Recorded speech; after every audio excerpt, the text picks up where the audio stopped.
Yana bir kunim qanaqa o'tadi? Ertalab uyg'onganimdan keyin likillamasdan tezgina yuvib olaman va undan keyin borib limonli, imbirli suv ichaman, choy iliqroq qilib.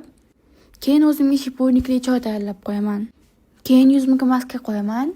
Maska bilan ishlarimni qilish osonroq bo'ladi, ham yuzim oziqlanib turadi. Shukronalik daftarimni to'ldiraman. Har kuni o'zimga yoqqan, har kuni o'zimni xursand qilgan narsalarni yozib, keyin boya tayyorlab qo'ygan shifonikli choyimni ichib olaman. Undan keyin kiyimimni almashtirib olib, mashq qilishga o'taman. Ko'pincha ertalab yoga yoki yengil mashqlar qilaman.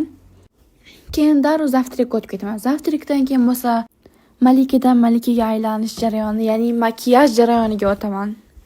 Keyin o'tirib bir nechta videolar oldim. Keyin oyimnikiga yo'l oldim. Chet eldan kelinimlar bilan jiyanimlar kelishdi va ularni ko'rishga yo'l oldim.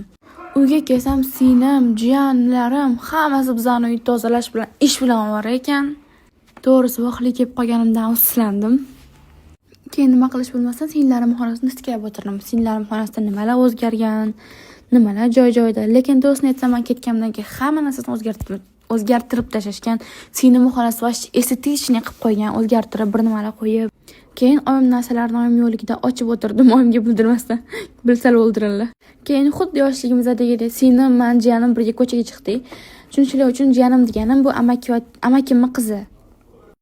Keyin singlim ukamni uyda videoga o'tirdim. Uyda asablarga tegib videoga oldim. Singlim bilan videolarga tushdim birga. Keyin biz oyim, kenayam, singlim hammamiz ziyofat qildik. Osh bilan doimgidek. Erim olib ketishganda mana shunaqa ahvolda edim. To'g'risi biz uyga ketishda evsga kirib narsalar oldik. Marojnilar. Uyga kelgandan keyin tezda dush chiqib darrov yuzimga skin care'imni qilib uxladim to'g'risi. Juda charchagandim.